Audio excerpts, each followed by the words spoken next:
Welcome to the latest Drunk on Writing. Today we're going to try something new for a series that I don't even have a name for yet. I'm basically going to be a bit of a guinea pig here. I don't know how it's going to go because it's all going to be completely live. Hopefully it'll be great and you will love it and you will want to go to patreon.com/drunkonwriting and sign up for even more episodes. So how this is going to work, I'm going to ask 11 questions to me for this pilot episode. When it comes to subsequent episodes, I'll ask 11 questions to somebody else. The first question is always going to be exactly the same. And then after that, it's going to be a selection of 10 completely random questions. I created a pool of about 300 questions, I think, right now. And it's always growing. Whenever I come up with a new question, I'm just going to throw it in there. And then I just have it selected by random which one is actually asked. Here, obviously, it's just me. I'm just going to entertain you. I thought this might be a chance for us to get to know each other a little bit better. Hey. Hey. How you doing?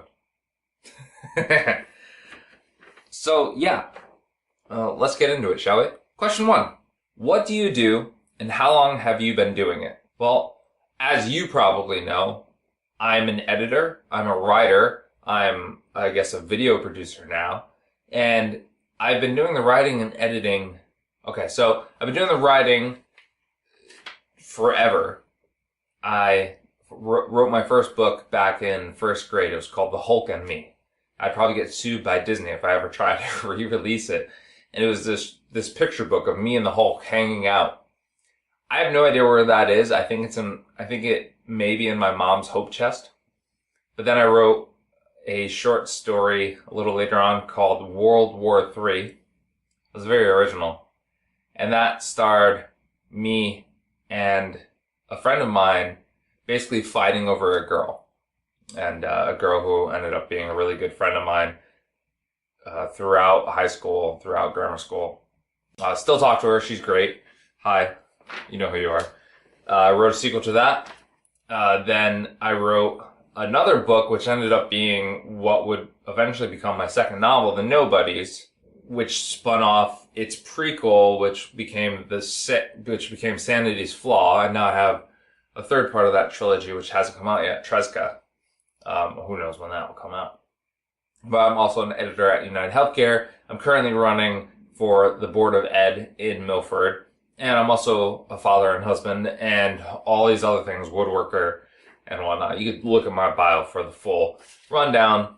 But what's most important is I'm here, I'm recording these videos, I'm editing these videos, I'm doing all the light and God knows too much stuff with these videos. And hoping that you simply enjoy them. Question number 2. What's your guilty pleasure? I'm going to have to say Crystal Pepsi. Now, if you are a patron, you know that in my last behind the scenes video, I wasn't drinking any alcohol. I was drinking Crystal Pepsi. I love Crystal Pepsi. There's something about it. I don't know if it's the limited nature of it or if it's really the fact that the texture is slightly different because it tastes exactly the same as regular Pepsi. But it's like drinking coffee without any milk in it. There's that extra subtle difference on the tip of your tongue, on the back of your tongue. If you've done that, you know what I mean. And Crystal Pepsi just satisfies that exact same itch. And I could just drink it just non-stop. I used to drink Pepsi One all the time. I loved Pepsi One. I was probably the only one who really loved Pepsi One. I bought that sucker endlessly. The last time I saw it, I think I bought the store out because I knew that it was on its outs. And I drank those for a very long time. I still have a couple saved in a Tupperware at my parents' house.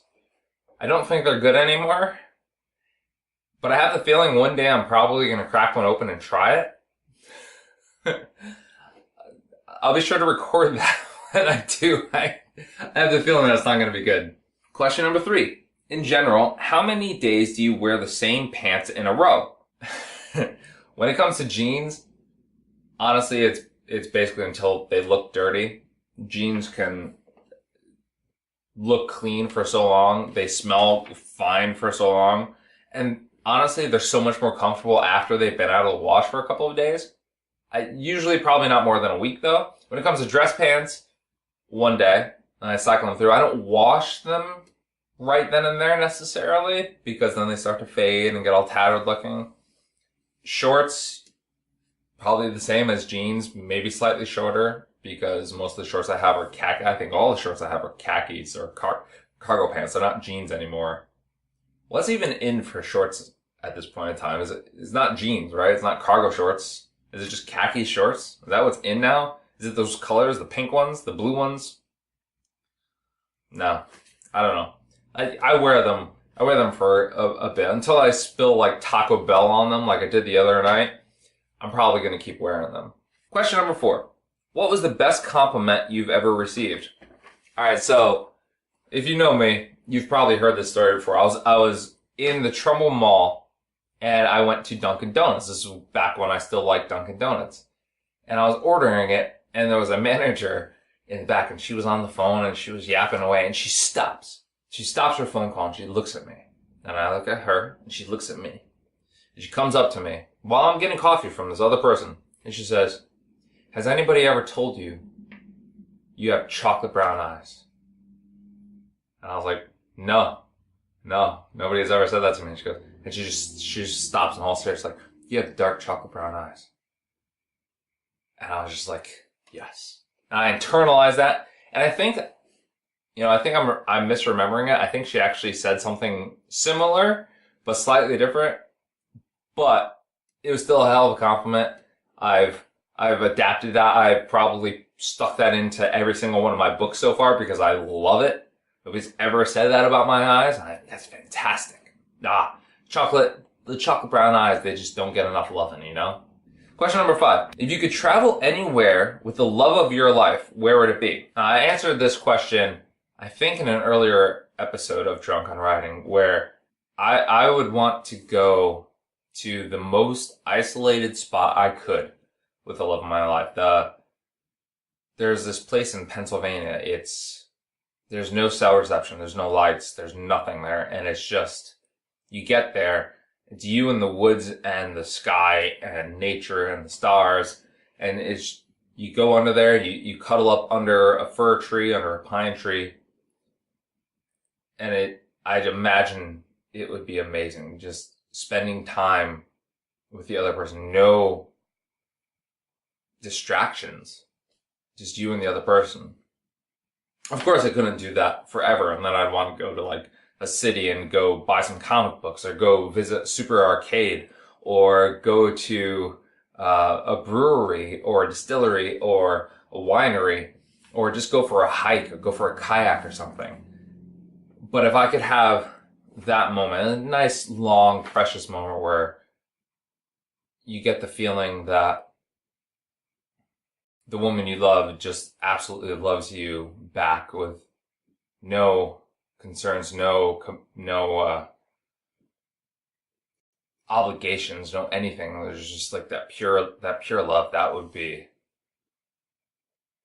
amazing. Question number 6. If you could travel anywhere with your best friend, where would it be? My best friend and I, Tokyo. Tokyo for sure. We're going to go to Milk Bar. We're going to go to Sanjuku. We're going to go to the fish market. We're going to go everywhere. We're going to hit up Tokyo, and it's going to be awesome. We're going to see the women fighting each other in those giant robot mech suits. We're going to go hit up Nintendo. We're going to go hit up Sony. We're going to go hit up those shrines. Oh my God, I've wanted to go since I was like 10. And I know this sounds like a total fanboying moment, and it absolutely is. Because that's like the video game mecca for somebody of my generation. I think the younger generation is very different. But for those who grew up on Nintendo, who grew up on early Sony, going to Japan is, the whole concept behind it is just amazing. And I want to go. I want to go so badly. And one day I will. One day I will. Question number 7. Do you have any nicknames? Not really. My brother has called me Poke in the past because when I was a kid, I used to walk around and poke things. Apparently. I don't remember that. And then every now and again I get the War. I don't really like it. It doesn't really roll off the tongue, and it kind of sounds a bit barbaric. But I don't really have anything good. Warren. What are you going to do with Warren? If you have a good name for Warren, a good nickname for Warren, let me know. Please. I've always wanted a nickname. It sucks not having a nickname. Question number 8. Do you like surprises? Fuck yes, I like surprises. Why wouldn't you like surprises? You know why I like surprises? Because it shows that people are thinking about you. People care about you. I had a fantastic surprise for my 25th birthday. I had a surprise party, and all my friends were there. And I kind of had an inkling it was happening at least that morning, because my dad kind of tried to delay me oddly, and I kind of caught on. But it was still really well done. I had a fantastic time. I had some drinks with my friends who I hadn't seen in a long time. And it was just perfect. I loved the fact that people were there celebrating me. That was great. And I love getting surprise gifts. I love anything that is a surprise, as long as it's not like a scary surprise. If somebody's like jumping out from behind a door, I don't like that. Don't ever do that. That sucks. That's not cool. Although I do it to people all the time. I should probably stop that. But it's a lot of fun. Question number 9. Do you love or hate roller coasters? I absolutely love roller coasters. I've been addicted to roller coasters since I was a little kid. They're really kind of expensive to get on, and the lines usually suck. But like I remember getting into the front seat of Superman, and my glasses just got pushed right into my face because I was right up front and the wind was just pushing on me. But I had such a grand smile on my face. You've no idea. It was so much fun. Oh, I would do that again at any moment. Except for the one roller coaster that I don't think exists anymore. I think it was at Busch Gardens, and it was called Drakenfire. And I went on the first time and it was okay. It was exhilarating, but I went on the second time and my head just rattled around in my seat, and it actually caused my ears to bleed. I don't have any piercings or anything. It made my ears bleed. And I walked out and I was just crying, and my mom's ears were bleeding and she was like tearing up. That was awful. I think we got some of our money back, but that was horrific. And I can see why people would get scarred for life on roller coasters, but then I've been on other fantastic roller coasters. So, it's like a dog. If you get bit by a dog, you can't swear off all dogs. It's just that one dog is an asshole. And then you gotta go and find your dog like Dixie, who is the best dog a person could ever ask for. Question number 10. What's your favorite way to spend a weekend? Now, when it comes to the weekend, those are really my only times to get a lot of stuff done. So I will spend my weekend doing work. I will be editing. I will be writing. I will be mowing the lawn. I will be working on some project or another. Currently, I'm walking for my campaign. There's a lot of stuff that happens on the weekend. It's very much a go-to for errands on the weekend. But my ideal weekend would probably be just going for a hike, going for a kayak, going to a brewery or going to a distillery, or maybe just staying at home barbecuing, and then doing like a little Netflix and chill, and then probably repeating it the next day. If I could have that, I think that would be a hell of a great weekend. Just, again, being with the person I love and spending time doing something I enjoy and relaxing and not thinking about work, not thinking about anything that is a stressor. That'd be great. I don't know when that will happen. I don't know the last time it's happened, but that would be amazing. Final question. Who is your favorite writer? Okay. So I'm going to have to say Alex Garland on this. He was the writer of The Beach, which you may know as my favorite book of all time. If you haven't read it, I highly recommend you do. It was made into a film starring Leonardo DiCaprio, which I personally love, but is very different than the book. I love them both, maybe not equally, but I love them both for their own separate merits. But Alex Garland hasn't written a whole lot. He wrote The Beach, which was fantastic. And he wrote a couple other books where weren't as good. But then he wrote the screenplay for 28 Days Later, the screenplay for Dread, and then he wrote and directed Ex Machina, which don't talk shit about that movie. That movie is fantastic. So he hasn't really written a lot.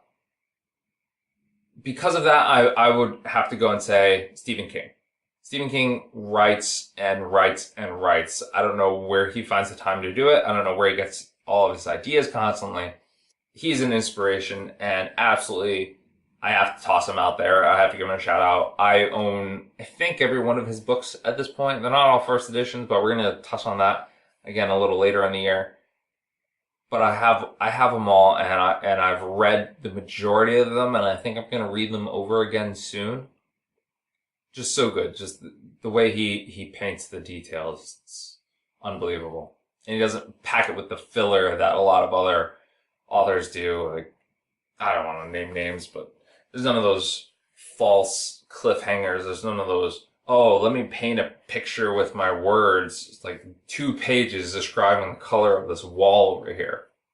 I don't need that. Get on with it. Stephen King does not do that. He progresses the story in a natural manner, and that's why he should be respected. And that's why he's a master of his craft. That's why he sells what he does. So that's it for whatever I'm going to end up calling this. I hope you enjoyed this. If you did, please go sign up at patreon.com/drunkonwriting to get more episodes of this. Go to YouTube, subscribe, go to Facebook, subscribe there, like me on Twitter, Drunk on Writing. Remember, no G on Twitter. Or just leave a comment below and let me know what you think. Let me know how you feel about this kind of video series where I just ask people random questions.